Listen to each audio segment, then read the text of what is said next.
Je me présente aujourd'hui devant vous, électeur sur cette 4e circonscription de la Savoie, car je ne peux me refuser à laisser la place au chaos porté par les extrêmes, qui est contraire à mes valeurs. De par mon parcours personnel, professionnel, mais également en tant que mère de famille de 3 enfants, je ne peux rester impassible face à la division qui menace notre pays et à la ruine de l'économie promise par les 2 extrêmes. Je veux porter, aux côtés de la majorité présidentielle, cette vision d'avenir, progressiste et ambitieuse, mais surtout sérieuse et éloignée des outrances auxquelles nous assistons et auxquelles j'assiste depuis 2 ans avec consternation, comme beaucoup de Français. Je suis engagée sur le terrain depuis plusieurs années et j'ai pu vous entendre et échanger avec vous au quotidien. Cette circonscription, j'y vis, j'y travaille, j'y ai étudié et j'y scolarise également mes enfants. Je la vis au quotidien, dans toute sa richesse. Je note d'ailleurs, et je regrette vivement, que certains de mes concurrents soient parachutés sur ce territoire sans pouvoir réellement prétendre l'incarner. Les électeurs, j'en suis sûre, ne sont pas dupes de ce jeu d'appareil. Rester fidèle à ses valeurs, c'est pour moi incarner cet arc républicain qui respecte ses électeurs et qui n'hésite pas, si la situation le requiert, à retourner devant les urnes. Cet arc républicain, il ne tolère aucune alliance contre nature qui déshonore au lendemain de la dissolution de l'Assemblée nationale. J'en appelle également aux électeurs déçus par la réaction de leurs candidats au lendemain des européennes et qui se refusent de laisser la place aux extrêmes de tous bords. Si vous m'accordez votre confiance, je poursuivrai à l'Assemblée nationale une ligne et un programme crédibles et financés. Sur notre territoire, les enjeux sont immenses. Par exemple, les candidats des extrêmes sont opposés au chantier du Lyon-Turin, sapant ainsi des décennies de coopération nationale et internationale. Concrètement, l'effectivité du Lyon-Turin sur l'agglomération, c'est le désengorgement de la VRU et des TER supplémentaires. Alors je vous donne rendez-vous les 30 juin et 7 juillet prochains. Je porterai les couleurs de cette belle circonscription, depuis Chambéry, en passant par les Bauges jusqu'à la Haute-Combe de Savoie. Je crois en notre avenir commun. Je serai là pour vous, à l'Assemblée nationale et sur notre territoire, pour porter votre voix tout au long du mandat. Je vous remercie et je vous dis à bientôt. Le 9 juin, le résultat des urnes de ces élections européennes ont montré le péril imminent et gravissime de l'arrivée au pouvoir potentiel du Rassemblement national dans les institutions européennes.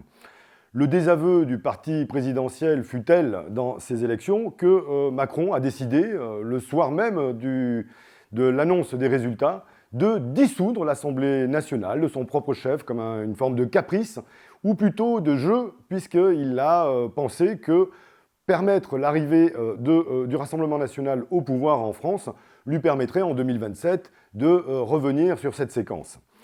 Nous, bien sûr, parti de gauche, nous ne sommes pas du tout d'accord pour voir le Rassemblement national et l'extrême droite arriver au pouvoir. Nous ne voulons pas d'un parti antisocial, raciste, islamophobe, qui prennent le pouvoir dans ce pays. Et pour lutter contre ce péril imminent, eh bien, nous avons réussi le tour de force en quelques jours de nous rassembler sous l'étiquette Nouveau Front Populaire, de façon à répondre aux urgences de notre pays, qui sont l'urgence sociale, avec une maltraitance du peuple en France qui a rendu des millions de gens sous le seuil de pauvreté, qui a rendu les fins de mois très difficiles pour des millions de nos compatriotes. Donc, au regard de l'urgence sociale, nous avons besoin de redistribuer les richesses et de permettre aux Françaises et aux Français de pouvoir vivre dignement de leur travail. Nous avons une urgence écologique qui nécessite des plans massifs d'isolation des bâtiments, car on sait aujourd'hui que les coûts de dépenses énergétiques atteignent gravement le pouvoir d'achat des Françaises et des Français. Et puis, il y a une urgence démocratique, bien sûr, puisque les droits et les libertés des Françaises et des Français ont été largement entamés et bafoués à l'issue de ces quelques années de macronisme. Donc, dans ce contexte, nous recréons une union des gauches, qui est donc le nouveau Front populaire, et qui agrège toutes les forces de ce pays afin de lutter contre ce péril imminent du Rassemblement national. Donc j'invite toutes et tous les électeurs, y compris les abstentionnistes, à se mobiliser massivement le 30 juin et le 7 juillet pour faire barrage à ce modèle de société dont personne ne veut. Écoutez, je suis candidat ici sur la 4e circonscription, ici sur le bassin chambérien, là où je suis né, là où je travaille depuis maintenant des années. Ça fait 12 ans que je fais de la politique sur le local. Je suis devenu le responsable du Rassemblement national et conseiller régional depuis maintenant plus de 2 ans. J'ai à cœur de défendre aujourd'hui nos concitoyens sur des sujets qui sont extrêmement sensibles, mais aussi d'actualité, puisque je défendrai la question du pouvoir d'achat.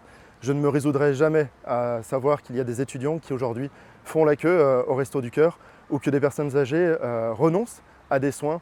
Je ne me résoudrai jamais à voir que des personnes qui travaillent, qui bossent, qui payent leurs impôts, qui payent leurs factures, ont du mal à finir leur fin de mois.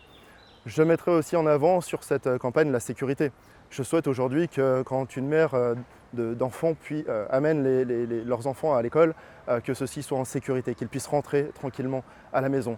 Pareil pour les jeunes qui sortent aujourd'hui dans les rues de Chambéry, je veux qu'ils soient en sécurité. Et vous savez, quand je fais du porte-à-porte, je croise beaucoup de personnes âgées qui me disent aussi vivre l'insécurité jusqu'à, pour certaines, dans leurs immeubles. Je serai le candidat qui défendrait la sécurité face au laxisme de la gauche, de l'extrême gauche, et au laxisme d'État d'Emmanuel Macron. Et puis, troisième point prioritaire, c'est la submersion migratoire. Je ne veux plus de la répartition des migrants dans nos territoires. Je souhaite aujourd'hui favoriser les Français d'abord. Face à une situation où des millions de Français, encore une fois, ont du mal à finir leur fin de mois, on ne peut pas accueillir toute la misère du monde aujourd'hui. Donc il y aura des priorités. Si je suis député dans quelques jours, mes priorités sur le terrain iront sur les visites d'exploitation agricole, où je souhaite effectivement échanger avec nos agriculteurs sur leurs difficultés. Je souhaite également mettre en avant le monde économique, puisque je prendrai rendez-vous avec les différents chefs d'entreprises que nous avons dans le bassin chambérien pour favoriser l'emploi, pour favoriser le dynamisme économique de nos territoires. Et puis troisième point, je prendrai des rendez-vous avec les institutionnels, que ce soit sur la santé ou les forces de l'ordre, mais aussi d'autres professionnels pour voir quelles sont leurs difficultés et je les défendrai à l'Assemblée nationale. Voter pour moi, c'est voter pour le Rassemblement national avec Jordan Bardella et faire en sorte que nous ayons un Premier ministre directement à l'Assemblée nationale qui défendra encore une fois le pouvoir d'achat des Français, la sécurité et la lutte contre l'immigration. Je m'appelle Marie Ducruet, je suis candidate lutte ouvrière sur la 4e circonscription de Savoie. Je me présente pour faire entendre le camp des travailleurs. Et nous, on a bien des raisons d'être en colère dans cette société. Notre colère, il va falloir qu'on la dirige contre les vrais responsables de la situation, contre la grande bourgeoisie. A l'inverse, les politiciens comme Bardella et Ciotti, ils veulent nous faire croire que nos problèmes, ils viendraient d'une partie d'entre nous, des immigrés. Mais qui décide du prix du plein d'essence ? C'est Total. C'est pas notre voisin, qui soit malien ou marocain. Qui décide de faire flamber les prix dans les supermarchés et qui nous empêche de remplir nos caddies ? C'est Carrefour, c'est Auchan, c'est ces grands groupes. Qui décide de nos salaires ? C'est nos patrons. Et eux, ils accumulent des milliards sur notre dos pendant que nous, on se serre toujours plus la ceinture. Alors voilà les vrais responsables. A l'inverse, l'extrême droite, elle veut nous diviser pour nous affaiblir face à ce grand patronat. Et on n'aura rien à attendre de ces politiciens-là. Rien à attendre non plus de la nouvelle mouture d'union de la gauche, le Front populaire. Car c'est qui a répandu le nationalisme dans notre camp ? C'est eux, c'est ces partis qui ont tous repris le drapeau bleu-blanc-rouge, qui essayent tous de nous faire réfléchir en tant que Français et qui tentent de nous faire croire qu'on serait protégés par les frontières. Ça, c'est faux. Rien ne nous protégera de la rapacité des capitalistes. Pour ça, il faudra qu'on les exproprie. Et le nationalisme, ça vise aussi à nous embrigader pour la prochaine guerre qu'il nous prépare. Ça vise à faire de nous des bons petits soldats qui iront crever pour les profits des industriels en pensant défendre la patrie.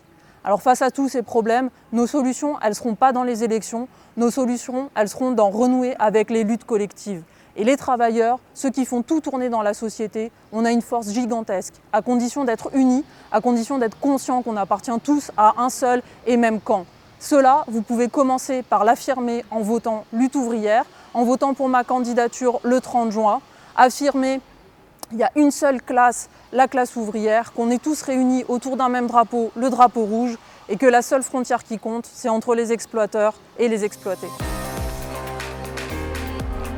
Les électeurs doivent voter pour moi pour une raison simple, c'est que je suis un candidat à leur image. Je suis un candidat qui leur ressemble, qui connaît parfaitement leurs préoccupations et leurs problèmes du quotidien, puisque je vis les mêmes préoccupations et les mêmes problèmes. Cet hiver, lorsqu'il s'agissait de couper le chauffage parce qu'on ne pouvait pas faire face à la hausse vertigineuse des prix de l'énergie, je connais. Lorsque il faut sauter un repas parce qu'il y a une activité particulière, on doit faire une sortie avec le club des anciens de ma commune, je connais aussi. Donc, pour eux, avoir un candidat qui leur ressemble, c'est une sécurité, c'est quelqu'un qui ne les trahira pas. Je suis également une personne qui connaît parfaitement bien le problème des salariés, qu'ils soient du privé ou qu'ils soient des agents du service public, puisque pendant toute ma carrière, j'ai été représentant des salariés. J'ai fait de l'engagement syndical une deuxième carrière. Donc je suis un candidat et si je suis élu, je serai un député qui ne les trahira pas. Enfin, en tant que douanier, j'ai vu de près et j'ai touché de près tous les problèmes posés par un pays qui perdait le contrôle de ses frontières, qui laissait ouvert le pays à tous les trafics, à l'immigration incontrôlée, la sécurité. Donc ça, une nouvelle fois, je suis un député qui pourra trouver des solutions et proposer des solutions qui vont donc dans le sens qu'attendent les électeurs.